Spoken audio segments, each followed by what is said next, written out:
Hello, everybody. Hello, and welcome to Side Hustle Ideas. I am Bill, the company's expert, and I want to welcome you all to the live stream. This is, of course, the live stream that I do twice a week on Mondays and on Thursdays, where we talk about everything related to side hustles. So if you're the type of person that has been curious about a side hustle and wants to do a side hustle, just a little thing you do on the side that makes you a little extra money. Okay, that's what a side hustle is. If you're curious about it and you'd like to do this for yourself, maybe add a little to your income, maybe something like $500 a week, something like that. Or you are interested in one day having your own business and leaving the world of corporate slavery and employeedom aside and moving beyond it and being able to make way more money than you would have in a day job, and also being able to tap your own creativity. If that's you, welcome. There is a chat, so you can ask me questions. If you have any questions about a side hustle, get in the chat and let me know. I'm here to help you to the best of my ability. And as always with these things, knowledge is king, okay?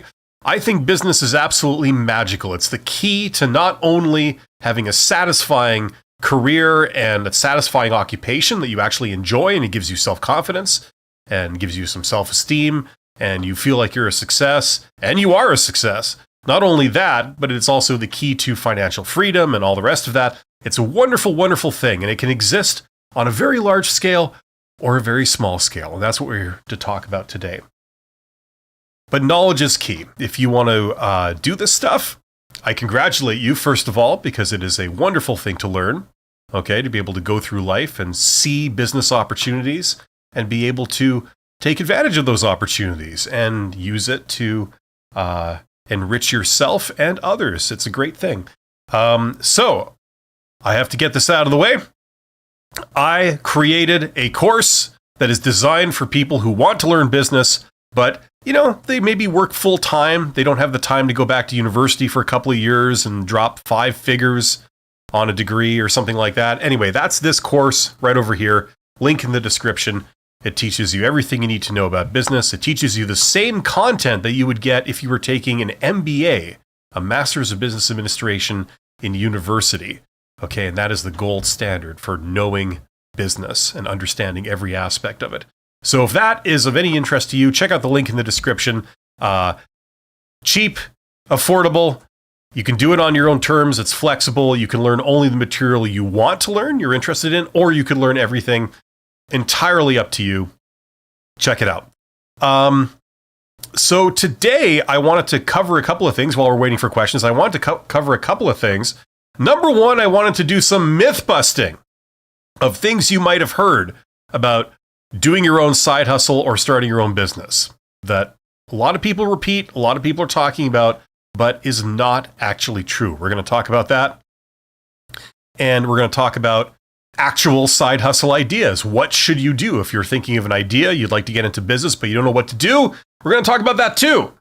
Okay? I will take a couple of questions because we have people in the chat already. That's great. There are 13 of you here live with me. Congratulations. You're here to do some self-improvement, and that makes you awesome. So we have Loe Greep, if I'm saying that right. I'm sure I'm not. Says, well, hello, I hope you're fine. I've been looking for a side hustle for a while. I believe in a concept, money earns you money. Investment is the tool. What is your opinion on that? Okay, well, if you're asking me about investment, you see, investment is what the rich do, okay? What you do is you take your money and you allow it to grow. I mean, that's the fundamental cornerstone of the financial world. So yes, I mean it's not it's not up for debate. The concept is certainly valid and it does work. However, beware, because if you don't know what you're doing, you could get yourself into a world of pain. If you want to know how to invest, the thing to learn is finance. Okay. Finance is a topic within the larger topic of business. Okay. It's one of the sort of key areas. And it explores the concepts of risk and return. And finance is the study of money in the future, okay? It's separate from accounting. Accounting is the study of money in the past, okay? So accounting deals with questions like what happened? Where did the money go? How much money did we make? Questions like that. It's about money in the past.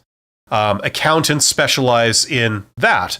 However, if you are concerned with money in the future, like what should I do with my money? Where can I raise money? Things like this. It's about what could you do? What are the odds of something happening versus something else? What's the risk? What's the likely outcome? Things like that. That's finance, okay? And a moment ago, I was talking about my course, which is essentially a mini version of an MBA. It is an MBA. It's just that it's self-study. It's not like you being in a class and somebody reading a book to you. If you want to learn finance, if you were to ask my advice on that, I would recommend my course because one key part of that is finance, and it gives you the legitimate finance information from the materials that you would be learning in a university MBA. So I would check that out. If you want to invest, that's what you need to know. You need to know those concepts, or else it could be very, very risky. Okay. But yes, obviously investment is a valid thing, and obviously it works, but it's a little more complicated. You have to know what you're doing. You can't just go in blind, knowing absolutely nothing about anything, and then just do what somebody tells you to, and then get rich and stay rich consistently. It doesn't work like that. It is a valid thing, but like anything else, you need to learn your craft. RM says, hi, TCE, the company's expert. What struggles did you have to go through in life in doing side hustles for making money? Oh, excellent question. I've done several side hustles ever since I was about 18 years old. And I mean, there's like, where do I begin? The first thing I did when I was very young was, and this is kind of embarrassing to admit, but about 1 million years ago, and I was young and thin and I had hair on the front of my head. I was in a rock band, if you could believe it. And what we tried to do is we tried to do what most people do in a rock band. You try and make $1 million and become world famous. And of course that didn't work out, but essentially what it was a business in microcosm. That's what that was. That's what almost any artistic endeavor is, essentially is, if you are trying to make money at it. And so we made recordings. We put out, back in the day, it was CDs, compact discs, and we got our songs played on the radio nationally.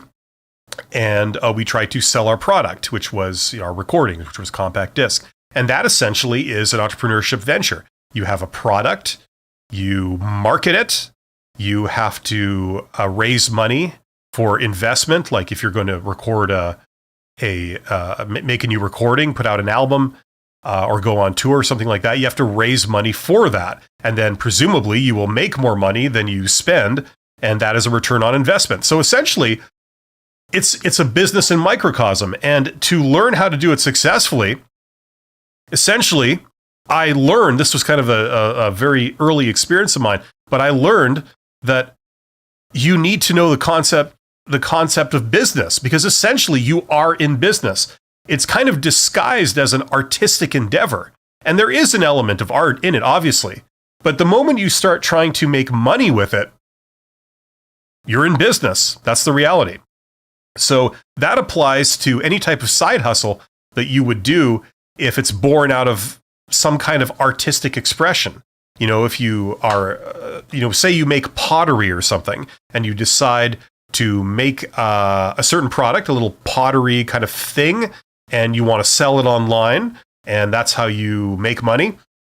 Well, once again, that's a business venture that's born out of some kind of artistic creativity. And you might think it's an artistic endeavor, but really, because you're trying to make money with it, it's a commercial venture. And you need to know business to know how to lead that to success. So that's how I started. That was the sort of germ, the kernel. And then from there, I moved into engineering and IT, and I started some stuff in those worlds, and went from there. And then I also had a corporate career, and it's too much to really get into, and explain in any meaningful way. But that was sort of the beginning of it. Okay, that was the moment of realization. And this applies to a lot of people. What I have found since then is that if you try and tell people that, an artistic endeavor is really a business venture, that's a tough sell. People are not interested in hearing that, but like it or not, that is the reality. Raphael says, "Good morning, Bill. One more time. Thank you for sharing your knowledge and experience. I really appreciate your help. Greetings from, Maracay, Venezuela, capital Caracas, right?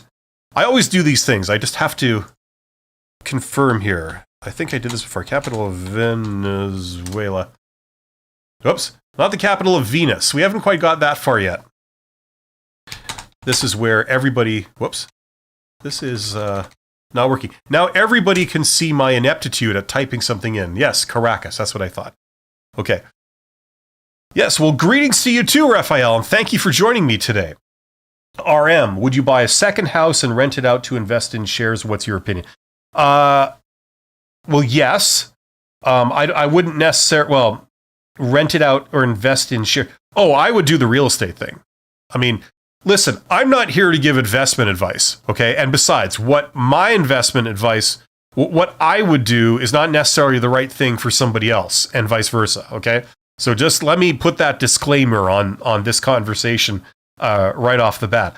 But yes, a well-known thing that you can do with your money if you have money.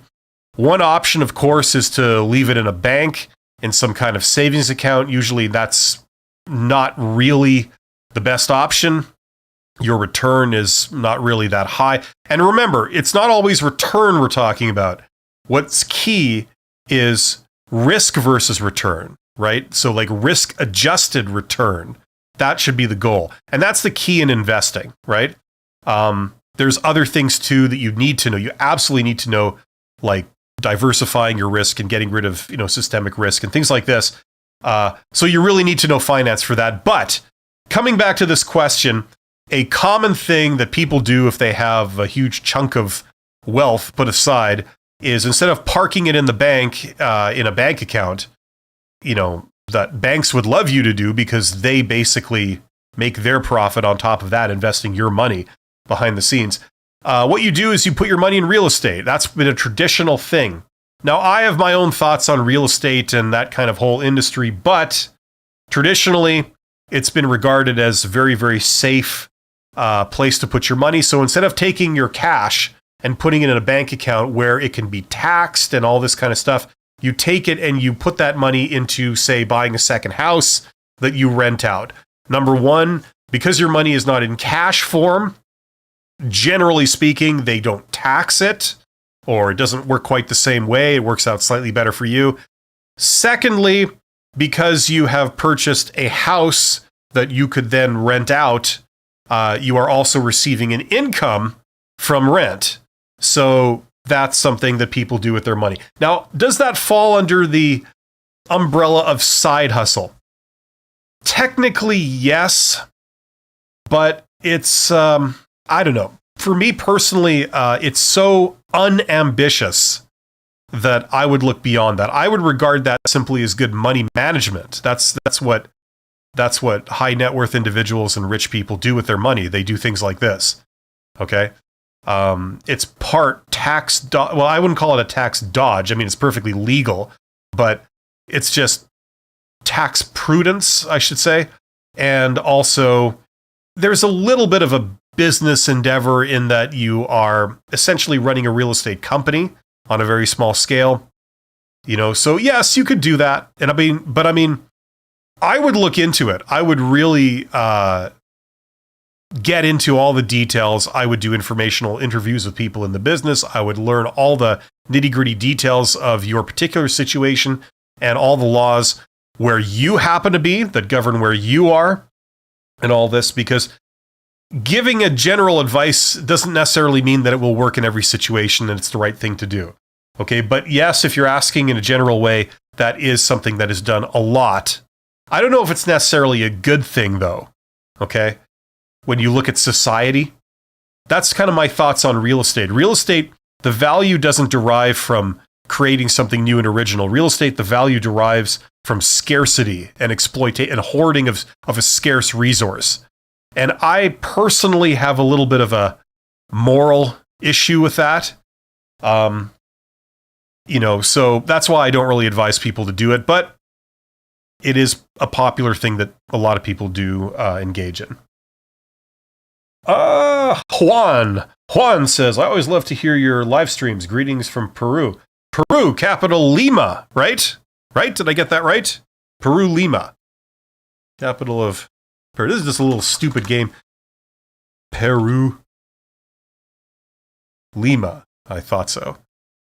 See, it gives me a little bit of confidence so that I feel I get something right. Well, thank you very much, Juan. That's very kind of you to say, and I appreciate you being here, and hopefully we can all learn something together and come out of this for the better. So, yes. Okay. So, this is the great thing about side hustles. I mean, side hustle on one side, okay, on one, from one perspective, it's something very small scale that you can do that supplements your income. It also provides you a little bit of financial security, because if ever anything happens to your day job, you have another income stream that's making you money. So you feel you have a bit more security.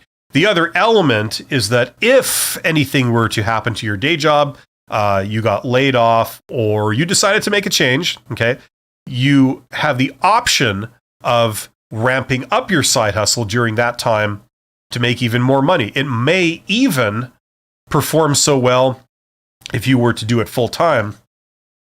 Oh, I'm about to sneeze. Oh, the suspense. There we go. What was I saying now?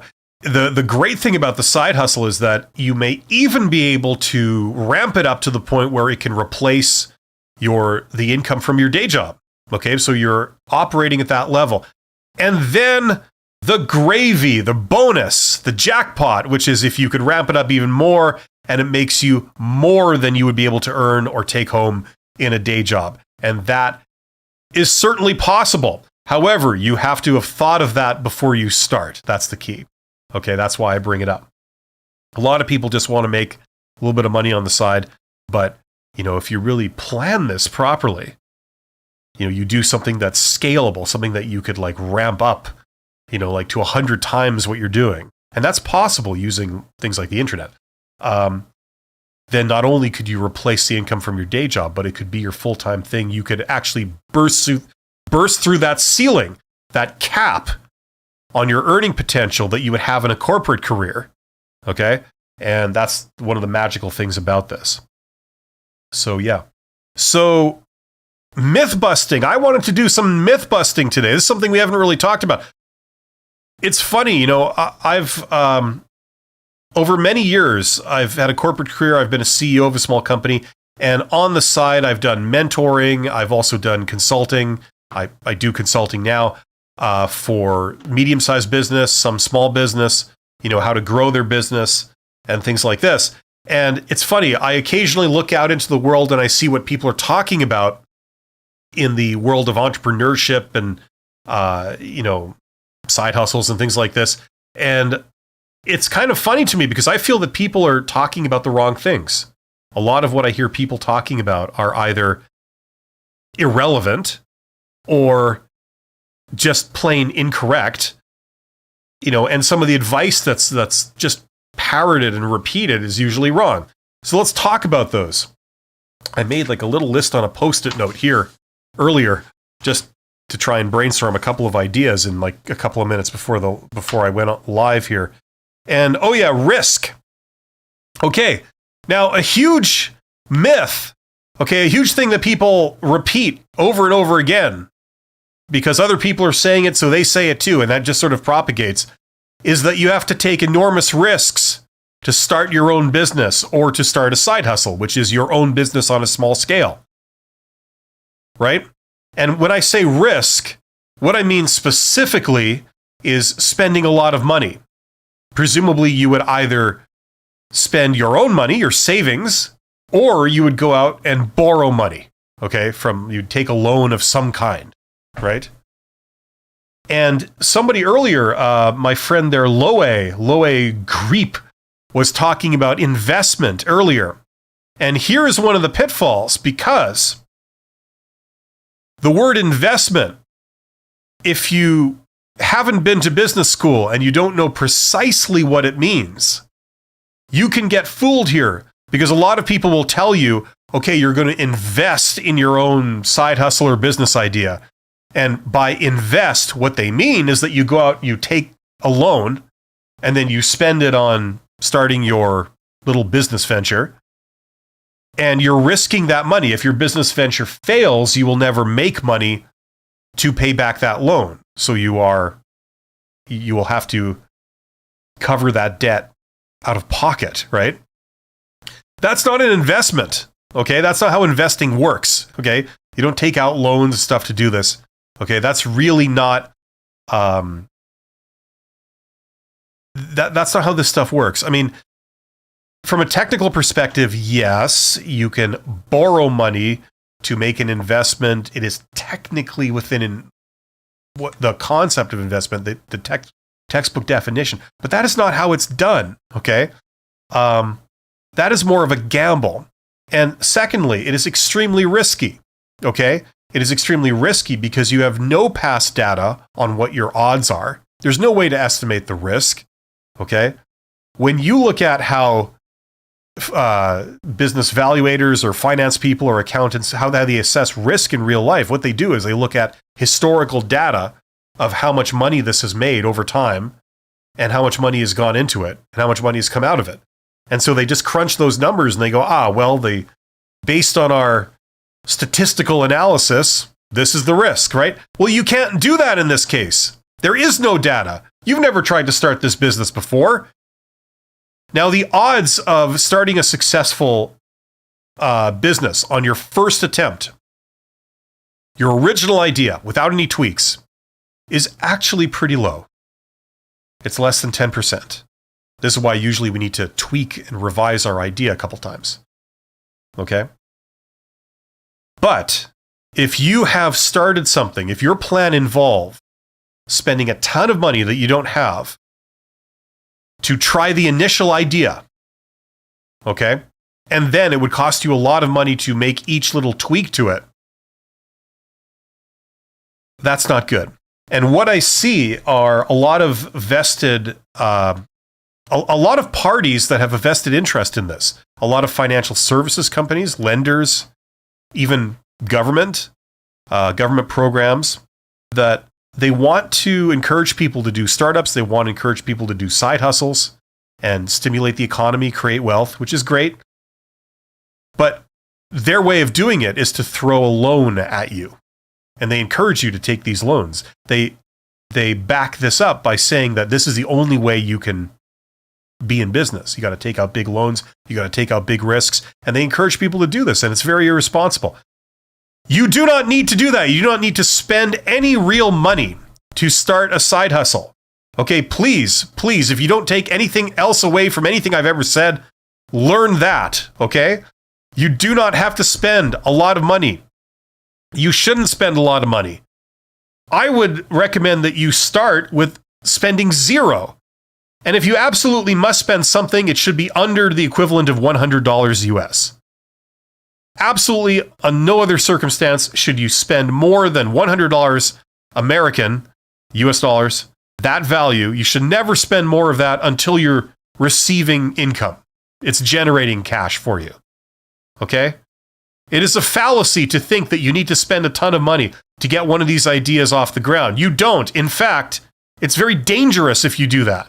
Because let's say you take out a bunch of loans. Okay? You can do it. You can do that. You can do it once. You got one shot at this. Because if it doesn't work out and you've got to start paying back those loans from your own personal finances, you can't just simply dust yourself off and try again, right? You can't. You might be able to do it years later, but not in a matter of days. Okay? You can't, that iterative process of learning and repeating, you can't do that. Okay? And like I always tell people, large businesses, large companies they exist to solve large problems. Small companies exist to solve small problems, okay? You can't start a small business trying to solve a large problem.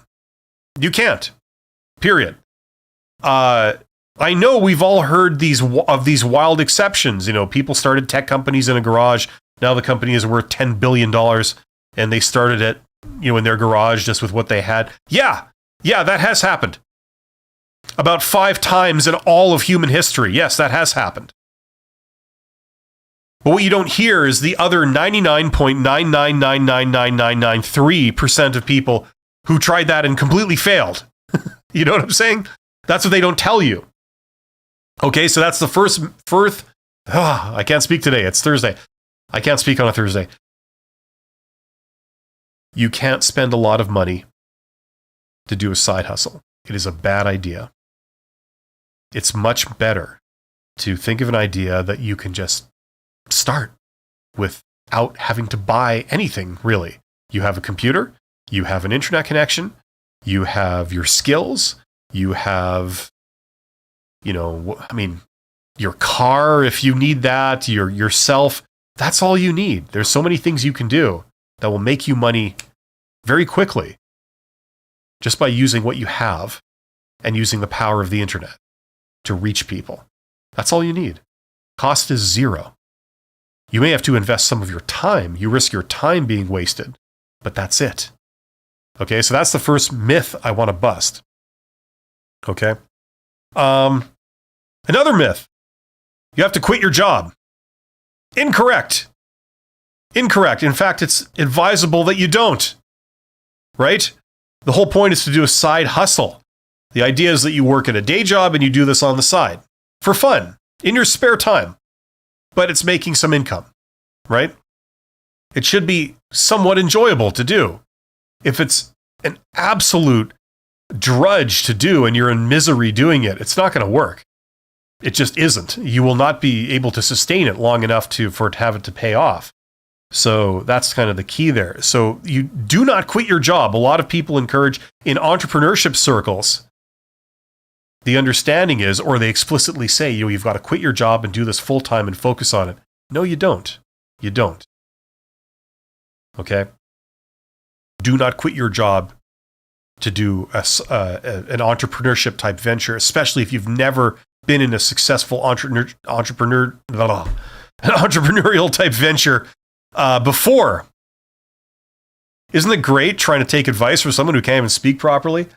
It's just one of those days. So that's the second myth I want to bust. Let's go over to you guys here.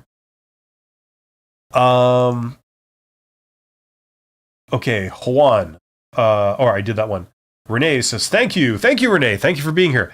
RM, personally, the best side hustles, I think, are repairing PCs, electricity work, installing cameras, drive people to the airport or doctor when they need you.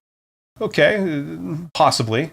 Now listen, the first principle here, if you want to know what a good side hustle is fish where the fish are. Okay?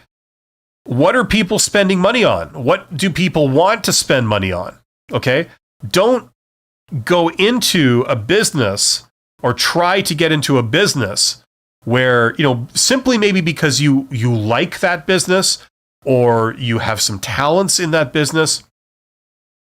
But don't go into it if people aren't spending money on it. If all the potential customers or clients are broke, or all the potential customers or clients are cheapskates, or all the potential customers or clients are very few and far between. Okay?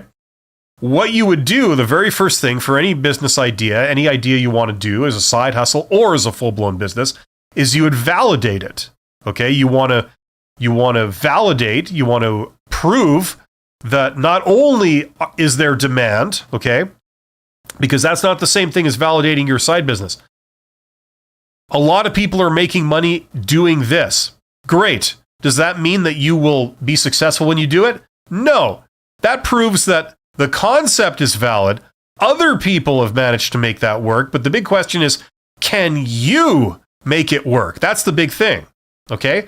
So just researching an industry is not the same thing as validating your business idea, okay? Incidentally, this is kind of what a lot of entrepreneurs, when they try and impress investors, a lot of amateur entrepreneurs, they make this mistake. They think that, oh, I'm just going to show you how this industry is going to be really big. Robotics is going to be really big. Drones is going to be really big. So I'm going to go into the business of making drones. Okay? So there you go. So I've shown you some economic statistics on how many $1 billion were spent on drones in the last couple of years, and you see the chart going like that. There we go. So now I've validated that I'm going to make a lot of money. Now, how much do you want to invest? Right? Wrong. The investor is thinking, yes, I already know this. I know that drones are good business. I know that they're going to be big. I know that they're going to be bigger than they are now, and a lot of people are going to make a lot of money. What I'm wondering about is whether you can make money doing drones or not. I already know other people will, and the people in general will. What I don't know is, are you competent and capable enough to make money in that, right? So it's the same idea. If you validate your business idea, you're not just looking for proof that people in general are going to make money in this business. Maybe only the big corporations are going to make money in that business. Maybe there's some barriers to entry, or there's some legal tariff, trade tariff stuff that's going to totally sink you if you tried to do it, right? You don't know that. But you have to validate more than the idea. You have to validate, can you do it? So the only way to validate that is to get actual paying customers. So if you put out something into the world saying, hello, I have this, it costs this much, who's interested? And what you get back is not just people saying, I'm interested, because that doesn't really hold any water. What you need to get back are people saying, here, I would like to buy 2, take my money. Right? If you get that coming back to you, then it's like, okay, now I might be onto something here. The only question now is, can I deliver? And usually that's a lot easier of a challenge than, can I sell it? Okay, at least for a lot of ideas.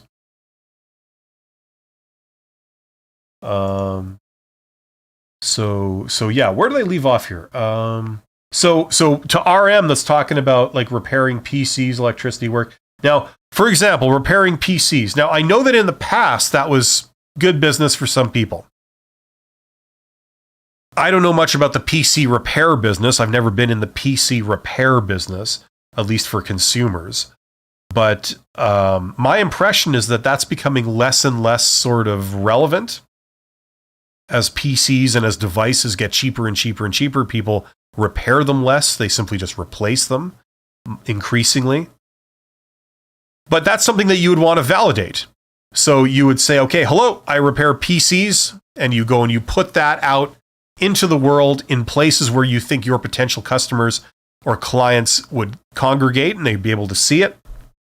Now, if you get inundated with people saying, oh my God, you've got to help me. My PC is broken, a hard drive crashed. I need someone that can do data recovery. Here, like you charge what? Like $100, $200 for that service? Please, when can you start? I will pay you. When can you start? If you get that coming back, then okay, it seems to be you're validating it. But without doing that, personally, I wouldn't just jump in with both feet. You've got to validate it first. Okay. Now, when you say electricity work, are you saying electrical work, like working as an electrician? Yes, there's demand for that in the construction business and industrial sectors. Obviously, there's a lot of work for electricians. I don't know. Might be, I guess you could do that as a side hustle, like you work as an electrician or something on the side. The advantages of that is that it's established, it's formalized, so you know where your customers are. You have a clear idea of who hires them. They know they have to pay for it. Everybody agrees on the rates. So there's some advantages, but the question is, is there surplus enough that you can come in and carve a piece out there? So, driving people, that's fine. For me, my concern would be that your profit margin is going to be so thin. That would be my concern. So I would validate making sure that, you can do it at a profit Because if you have a huge amount of costs, like you have to pay for gas, you have to pay for maintenance on your vehicle, you have to invest all your time doing it. That's a lot of cost right there. So you have to just validate that you can make enough money, enough revenue to not only cover all these costs, but make a profit that would justify doing this. Right? Because if you're driving people around all the time, that's time spent away from your family. That's time, opening yourself up to risk of, getting in a car accident. You're giving up a lot of stuff here. So you want to make sure that there is a payoff, right? And that's the part that I would validate. Just because you can do it doesn't necessarily mean it's a good business idea to do it.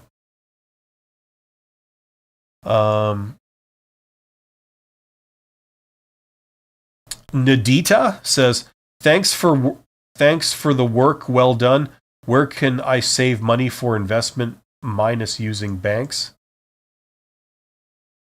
Yeah, a lot of people think that like investment is like a get rich quick kind of thing. If you are serious about investing, the first thing I would do is learn your craft, learn finance. Okay, you must do that. It's an absolute must. Or else, sooner or later, you're going to be screwed. Okay, just so you know. Investing isn't a game. It is different from gambling, okay? A lot of people seem to think investing is like gambling. It isn't gambling. It's completely different. And if you don't know the difference, you need to brush up on your knowledge before you get into that game. Nikki says, agreed. I started doing basic apartment mystery shopping. I earn $60 per 1 hour shop, but my gas cost is low. I earn an extra $2,000 per month. Okay, good. Kazaki says, any side hustle ideas for a software developer? I've never done it. Don't understand anything about businesses. What would be a good way to find out to trade my services? Well, listen, here's what I would recommend. Here's a great way to, beyond what I've just said about validating your business idea, okay? Like there's a couple of ways you can do this. Number one is you can just think of an idea. There are some people in the chat right now that are doing precisely that. They're just thinking of an idea. I could invest. I could drive people around. I could do computer repair, right? You're thinking of an idea.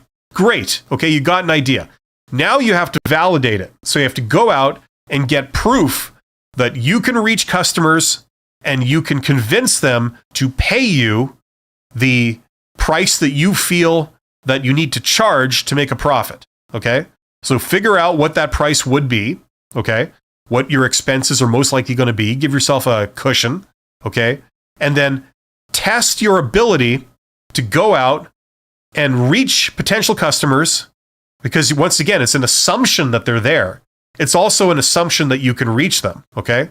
The easiest way to do that is the internet, is with social networking.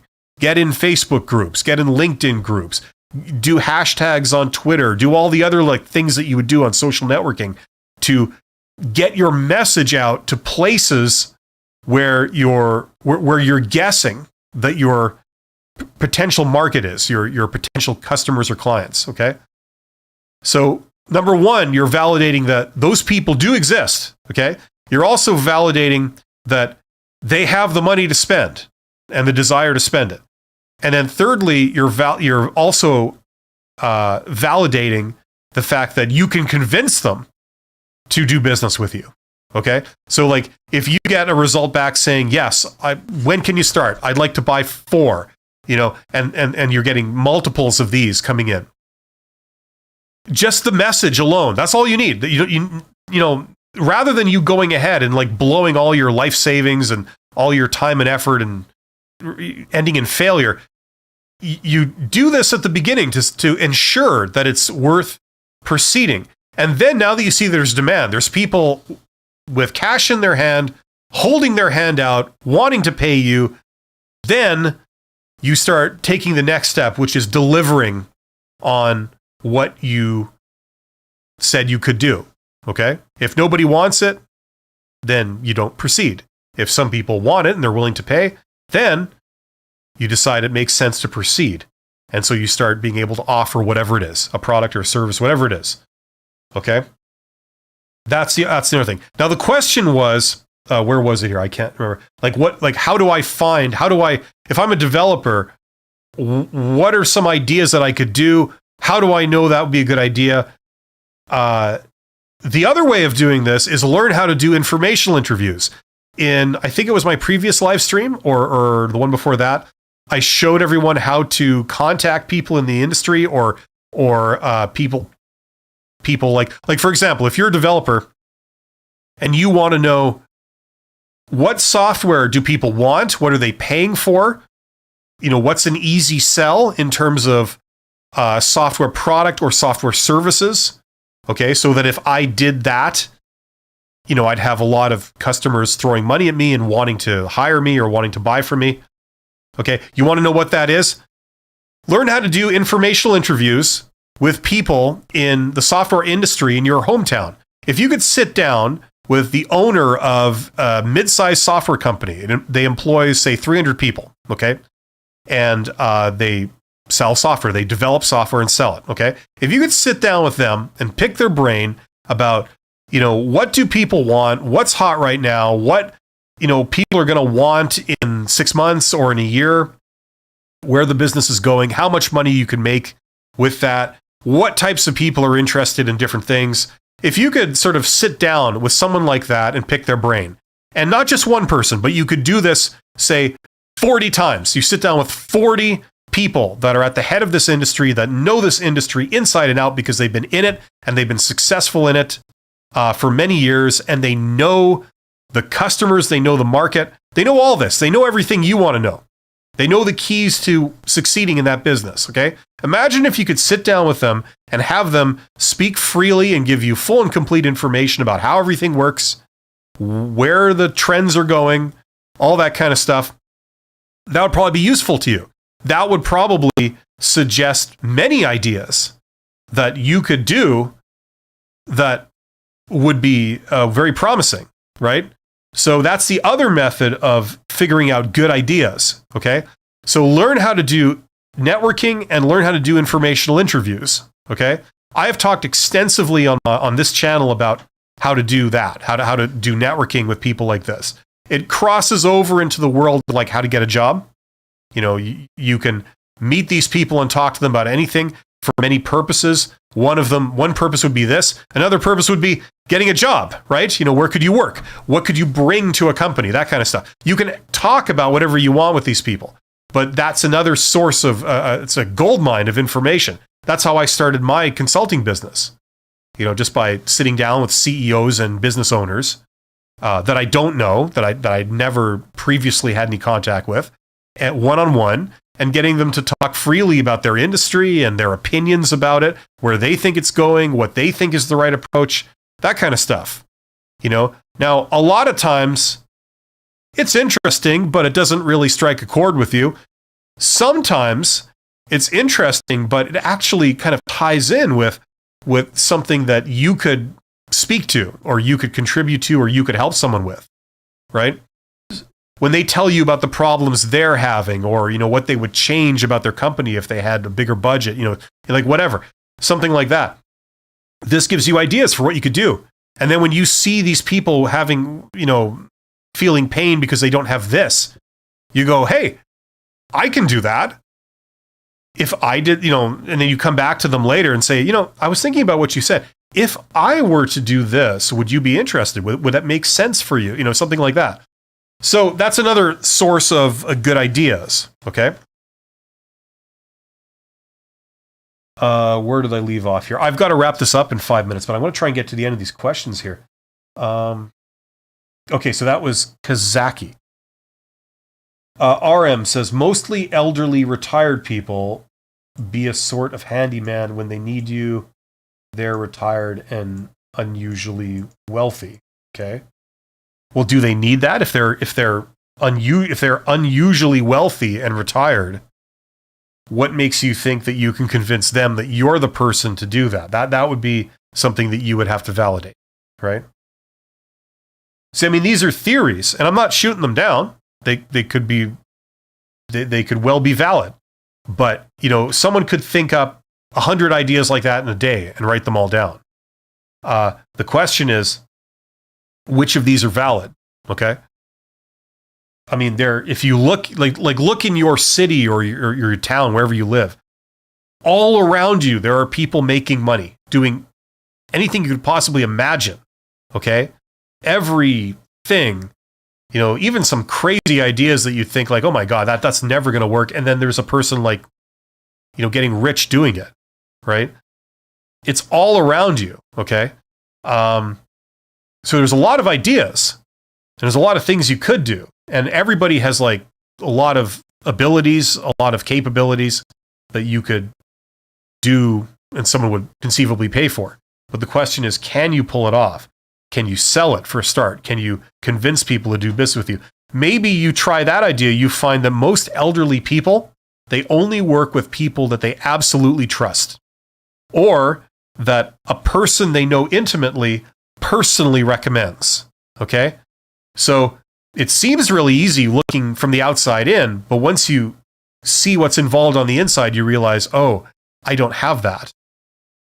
I could do the work, but I don't have some kind of personal referral, and I don't know them all intimately. And I haven't known them for years. I haven't built up that trust. So they would never hire me. Maybe that's what you find. I'm not trying to shoot down your idea. I'm just saying, how do you know that that's not the case? That's why you have to validate it. Okay? Yes, exactly. So anyway, I have to sign off soon. So thank you very much. We got several people putting in a lot of comments and questions. That's great. Hopefully you guys have got something out of this. I'm here every Monday and Thursday for the next few weeks doing side hustle ideas. So if this is something you want to do, send me your questions. Okay. I got into this not really knowing what people were interested to learn about on the internet. So the more information you can give me, it would help me to talk about something more pertinent, and I'd be able to hopefully help you out. So thank you very much. You guys are awesome. Remember, if you're going to be in the world of doing business, you want to start up your own business venture, there's absolutely no substitute than to learn your craft, learn business. And if you are interested in doing that, I put together that course with all the essentials right in the same place. It's the same material you would learn in a university MBA, which is the gold standard for knowing business. And if you want that information, you want to be able to get it for cheap. You want to be able to do it on your own terms. You don't have to do it full time or anything like that. It's really easy. Check out that course. I also have a video link in the description that gives you more details on it, so you know precisely what you're getting into. Anyway, thank you very much. You guys are awesome. Have yourself a great few days, and I will see you soon. Take care.